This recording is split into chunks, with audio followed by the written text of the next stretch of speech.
Welcome to the Boomer Briefing Podcast, where we help you solve a critical business issue in 20 minutes or less. I'm your host, Jim Boomer, CEO at Boomer Consulting, and with me today is Hailey Hilbert. Hi, Hailey. Thank you for being on this episode. Hello, I'm happy to be here. Yeah, it's exciting. So Hailey's a client service coordinator here at Boomer. Today we're going to get to know Hailey a little bit better. So we'll start off on the business side of things. Why don't you give us start off by telling the audience a little more about yourself, what you do at Boomer, how long you've been here, and background of how you came to be part of the Boomer team.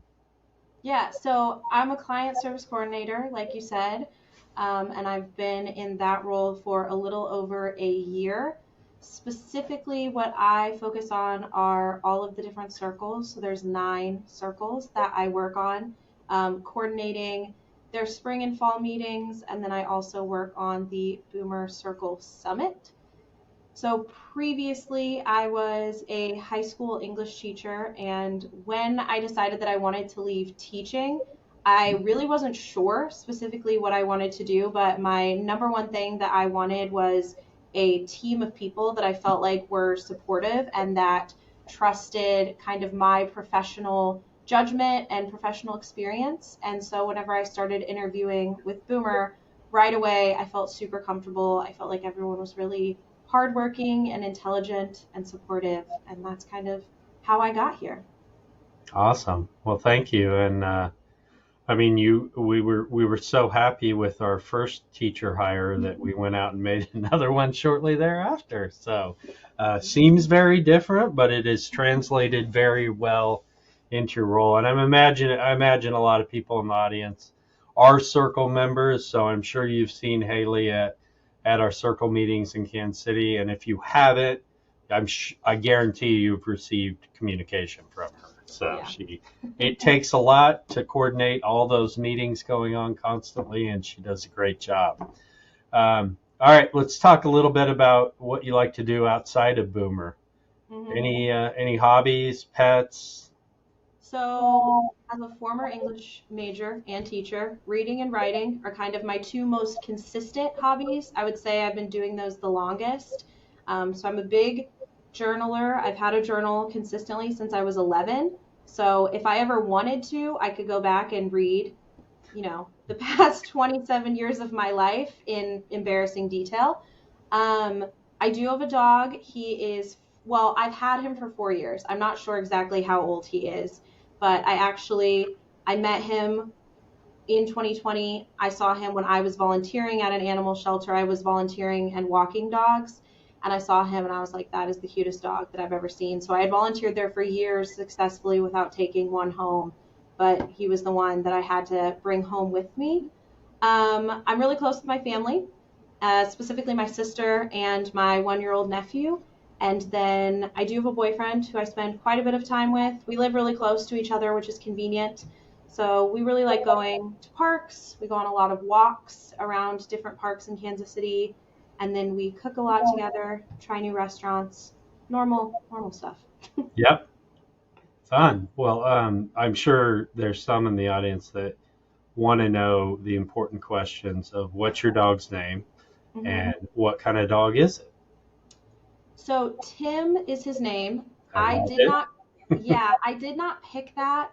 It really does fit his personality, though. He is sometimes very serious, and so Tim is a good name. I do call him Timothy, Timmy, any variation of that. It does sometimes make me laugh, though, whenever we have to refer to him, when you go to the groomers or something and they ask your first and last name of your pet, because it does sound like a human name, as opposed to Fuzzy or Snowball or something. And then he is a total mix. I got him DNA tested, which is, a great way to spend $150. So he's mostly Beagle, but then he's also Chihuahua, Golden Retriever, Pug, and Jack Russell Terrier. So he is just a total mutt.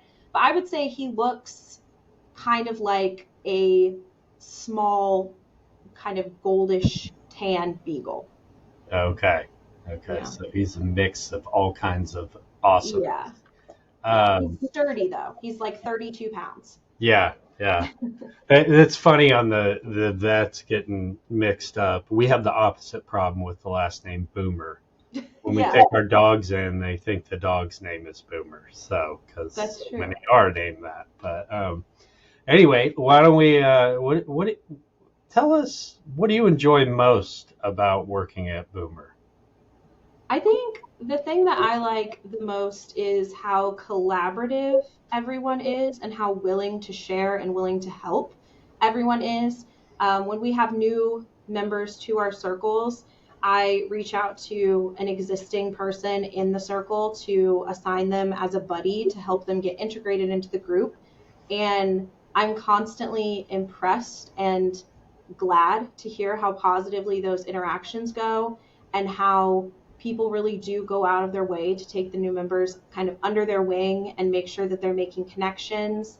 Um, I try really hard to emphasize that during our welcome calls because people are always a little bit apprehensive. Obviously, I'm walking into a room full of people that I don't know. What if they don't want to talk to me? It's just like classic stuff that people are anxious about forever. And I always try to emphasize to them like everyone is so open and so helpful.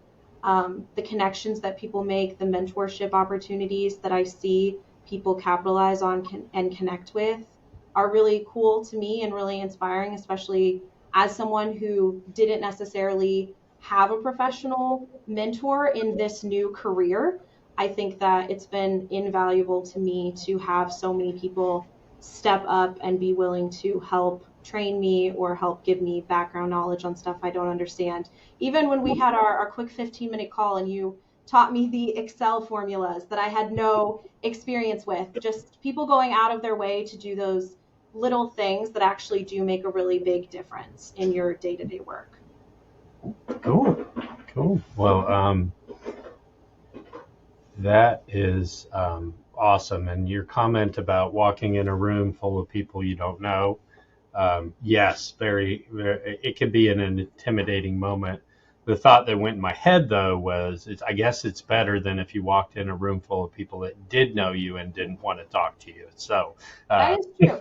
And a lot of times when people say that, they do, someone knows someone through someone. Like yeah, typically people do have someone that they already know coming in that they've at least heard of or met once. But yeah, it's that classic scenario of what if no one wants to sit with me at lunch? yeah, That yeah, is just very human. yes, yeah. Well, what would you say is your biggest achievement that makes you the most proud? It doesn't have to be Boomer related, just in general. I was really proud of the 2024 Boomer Circle Summit. In 2023, the summit was my second week, and I had no clue what was going on. Like, I'd never attended a circle meeting. I didn't have any background in the accounting industry or the accounting profession. Like, I really had no idea what was going on in there. And I think to come from that and then less than a year later be so involved in the planning and the thinking through of the logistics and how does this all work together and how can we make sure that people are having a positive experience. I think that was a really big turnaround, and having that event be so successful was an accomplishment I felt really proud of and really excited by and really motivated to come back for 2025 because there were things obviously on site that in real time I was realizing could be better and could be different. And it's frustrating because at that point you can't do anything about it, but it definitely lit a fire in me to come back in 2025 and improve on a lot of those things. So that was a huge one for me. That is a huge one. I mean, it is. It was a huge endeavor, and I think we went from our largest summit being um, around 300 up to 460. So Mm-hmm. much, we threw you in the fire year one, 2 weeks in. And then you got some exposure, and we said, well, we're throwing that model out and doing a completely different model. So you're going to get to learn something new too. So you Yeah. did an amazing job, and it was quite a heavy lift. So you should be proud of how that went. Um, all right. Biggest inspiration in your life for your career? I think Mostly in life, but a little bit in career as well. My dad is really inspirational to me. So, my dad is a first generation college student who has since gone on to get his master's degree. We were just even talking about this when we went to Mizzou's homecoming because we were talking about college and picking dorms and stuff, and he was talking about how he has no idea how he did any of that. Like he was like, I know my parents didn't help me, the school counselor didn't help me. I just somehow did all of that on my own. And how did I know how to do that? And how did I get through all of that? And so I'm really inspired by that because I think that that level of grit is really inspirational and really cool. So he's been a high school teacher and coach for 32 years in Missouri and Kansas, and he loves what he does. He loves coaching basketball. He loves working with all kinds of kids, but I think he especially does really well in working with kids who have similar backgrounds to his. So he worked on a program for students that had low credits or were at risk of not graduating. And he really built that program from the ground up at the school that he worked at for 30 years and then retired from the state of Missouri and is now teaching in Kansas and is in his third year there and working on starting that program at that school. And it's really cool because I think it's for kids, especially who don't have that support at home. So they don't have someone to help them figure out the FAFSA, figure out how to apply for a dorm.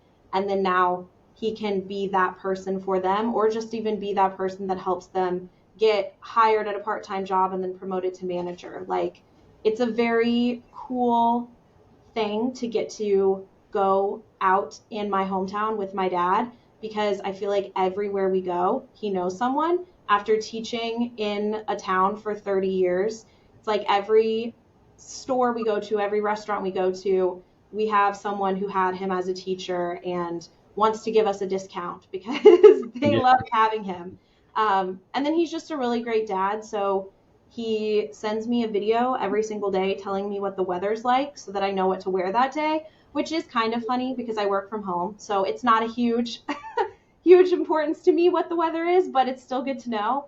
And he writes me and my sister cards on Father's Day telling us how lucky he is to be our dad. So he's just a really great dad, a really great teacher, and very inspirational.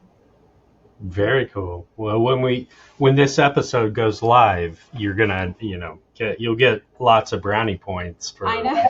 share this with them.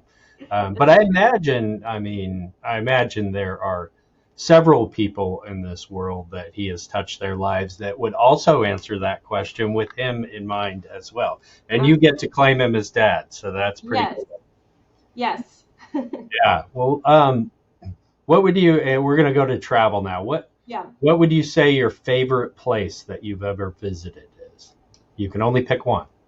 Okay. Oh, I put two when I was brainstorming, so You I'll try can and narrow mention it down. after, but you have to pick your favorite.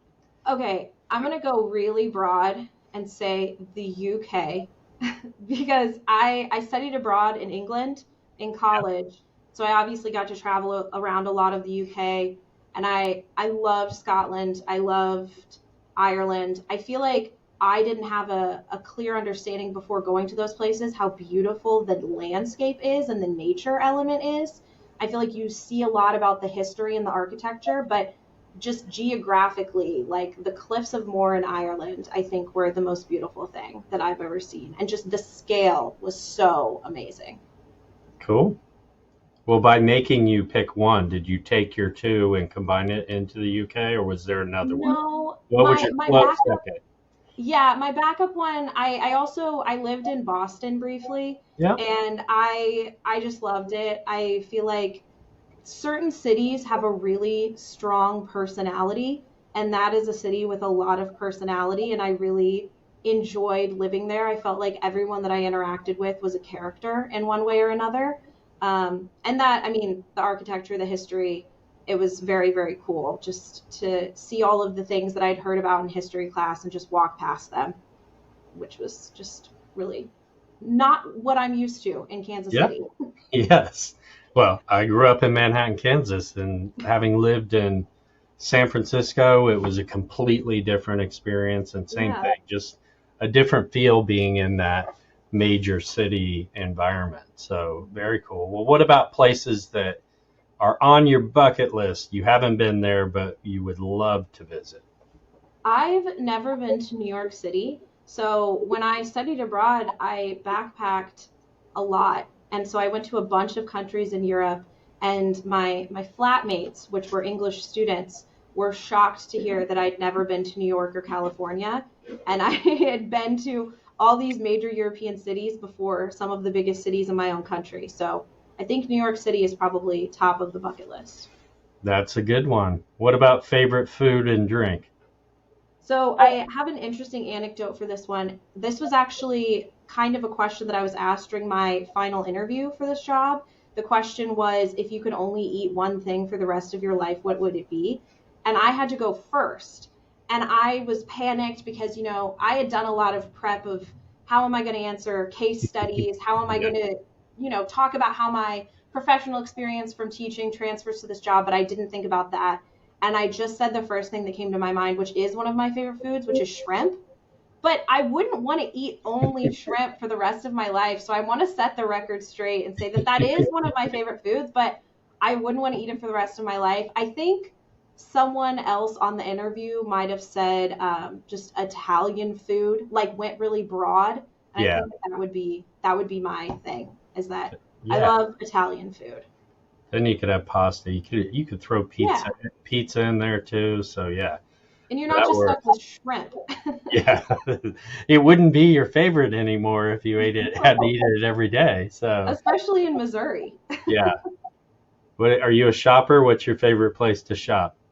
I said that when I was thinking about this, I thought bookstores. So Okay. I Yeah. love rainy day books here in Kansas City. We are lacking on quantity of bookstores, independent bookstores, but not quality. The ones that we Mhm. have are great. There just aren't that many of them. And then I do a lot of online shopping because I love gift giving. So I love trying to find things that people didn't know existed, but fits a problem that I've heard them complain about, or just is a perfect combination of things. So when people say something they're struggling with, I kind of have a running list throughout the year of gift ideas for people. And then when their birthday or the holiday comes around, I'm not starting from scratch, which is nice. Yeah. All right. Bonus round before we wrap Oh, up here. yes. This or that. Road trip or plane trip? Plane trip. I get car sick. Okay. Yeah, that makes sense. Winter or summer? Winter. You're winter. Okay. Yeah. Yeah, I don't know. The summer is fine, but I think it's a little overrated. Texting or calling? Texting. You're a texter. Okay. Yeah, yeah. What about when it's becoming really long back and forth? Do you eventually call or you're going to stick with your text as long as you can? It depends on the person. If it's one of my friends or someone that I think is around my age, I'll do a voice message. If it's my mom, then I usually call. Yeah. Concert or sporting event? Again, I think that kind of depends. I'm gonna say concert blanket though. Okay. Uh, I think I know the answer from one of your previous answers, but I'm going to ask it anyway. City life or country life? Yeah, city. City. Yeah, if I'm not within 15 minutes of a Target, I don't feel right. Yeah. When I put that down, I actually thought about it, and my answer would be, it depends where I am. If I am here in Kansas City in the metro area, I would love to be in a more rural area. If I spend a lot of time in a rural area, I can't wait to get back to the city. Yeah, that's kind It's, of how I feel about the summer winter question. Like, I yes, think that I'm excited for winter now because it's not what I'm in the middle of. yes. We'll talk again in January, February, and Yeah, see where you are. yeah, All exactly. right. Well, thank you so much for your time today, Haley. And thank you for our listeners. If you enjoyed this conversation, we will we release new episodes every Tuesday morning. We got to know Haley a little bit better today, but we also cover topics related to talent leadership, process, technology, and growth. What all the topics have in common is that they are crucial to your firm's success and helping you solve a critical business issue in 20 minutes or less. So if you like what you heard, please subscribe, and thank you so much for listening.